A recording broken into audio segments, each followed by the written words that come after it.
Yes, is it working? Yes. My hair's a mess, isn't it? Yes. Tony Nicholson died peacefully in his sleep this morning. I'm very glad about that. Now, Tony Nicholson had been paralysed from the neck down, and he's been fighting in court for the right for a doctor to assist his suicide because, he was in mental torment, being trapped in a body that wouldn't work and being having to be cared for 7 hours a day. Now, I totally understand him because I would feel like that if I was in his position. I would want to end my own life. I have wanted to end my own life in the times when I've been incarcerated in hospital and when I've been on the injections and, I've had doctors and nurses treating me. I have prayed to God to end my own life. Maybe that's what happened with Tony Nicholson.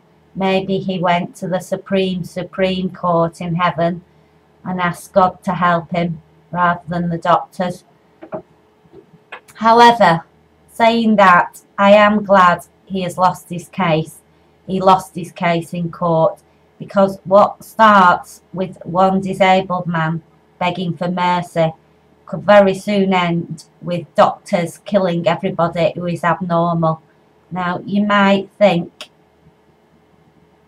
that that's going a little bit over the top, but they are already testing for abnormalities in ladies' wombs and advising women to have abortions if there is anything wrong with the fetus at all.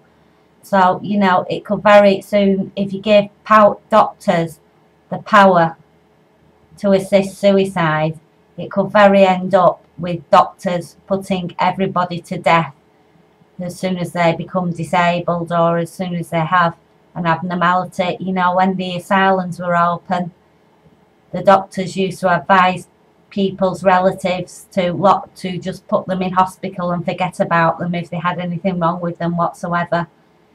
So it's not too far-fetched.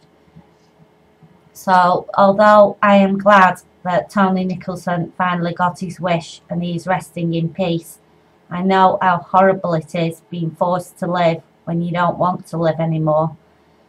I do think it will be dangerous to give doctors the right to assist suicide. I really do. So, yes. I'm glad he's resting in peace at last. Now, the other issue I would like to discuss is the Mars, rover? Is it the Mars rover? I don't know. There's been so many of them, these little robots shot off to Mars. Now, what if there is life on Mars? I know these NASA scientists are saying it's impossible that there's life on Mars. They're just looking for dead microscopic life forms in rock samples. But what if there is life on Mars?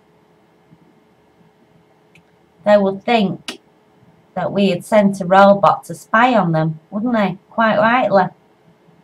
They would think, now I'm not suggesting that there are Martians who are capable of interstellar space travel who might trace the trajectory of the Mars robot.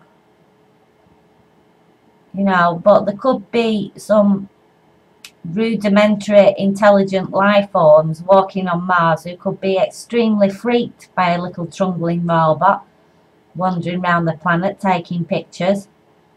People who aren't so technologically advanced, who don't understand what the robot is, who could be severely frightened by it or whatever, couldn't they? I'm not against space exploration, but I think, there should be manned missions with an ambassador on board whose job it is to make friends and allies with any little aliens we meet in space. I think it is ridiculous to assume that we are the only life forms that exist in the whole universe. It's ridiculous. There must be other life forms on other planets. Whether there are life forms in our own solar system, I don't know. But certainly, once we start going outside our own solar system, I think we need to be preparing ourselves to meet some sort of alien life forms out there. And if the people at NASA aren't preparing themselves to meet other life forms in space, they're living in cloud cuckoo land, quite frankly. Anyway, those were my thoughts for the day. Thank you.